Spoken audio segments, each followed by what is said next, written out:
27. Dynamic entry was only used to serve an arrest warrant when the threat matrix was code red. The team charged in loud and strong, pounding down doors, breaking windows, and setting off explosive devices. The strategy was not just to surprise the suspect, but to scare the living daylights out of him. Because there's one thing that's always rising up in the mind of any tactical cop crashing through the front door. If the target's waiting inside ready to shoot, tactics wouldn't count for much. This was his turf. He had the advantage. And if he was determined to put up a fight, bad things could happen. At just after midnight on December 30th, a Pennsylvania State Police Emergency Response Team, CERT, assembled at the gray barn-like Troop N barracks in Hazleton. There were about 24 of them, the usual 16 entry team members and maybe 8 sharpshooters. And they were packing heavy. Glock 40 caliber pistols were generally the weapon of choice, and the point men as a rule carried 2 pistols. The officers who'd be the first through the door were also armed with stubby black HK MP5 submachine guns. It was a brutal weapon, particularly in an enclosed space. The backups had short-barreled Remington 870 12 gauges.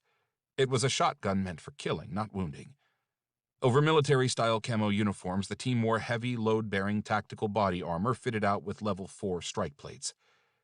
The early morning arrest of Brian Kohberger would be a code red op, dynamic entry all the way. When you were heading off to arrest someone accused of butchering 4 people in cold blood, you didn't take chances. The CERT team piled into a couple of specially outfitted Ford E350 extended body vans for the half-hour ride to Albrightsville. A contingent of Troop N stadies followed as backup. All in all, there were about 40 officers. It might as well have been an invading army. But as the force approached the rural community dotted with playgrounds and volleyball courts where the Kohbergers lived, the lead van came to a sudden halt. The entrance to Indian Mountain Lakes was blocked by a pair of white boom gates. In the early hour of the morning, before the guard reported to work, a code had to be entered into a sentry box for the polls to rise. And none of the heavily armed officers had the code. A few of the tough guy CERT team members, according to the bemused story that buzzed around Troop N in the aftermath, wanted to just plow through. But cooler heads prevailed.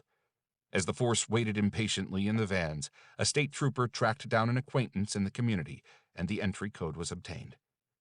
With the gate at last raised high, the force proceeded.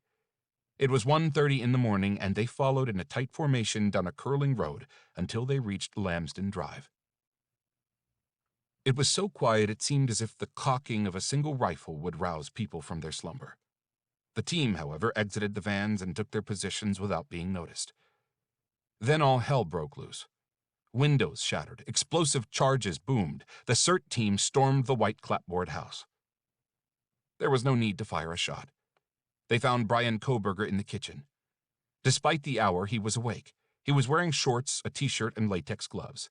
He had been scrupulously stuffing his personal trash into Ziploc plastic baggies, still convinced he was smarter than anyone else.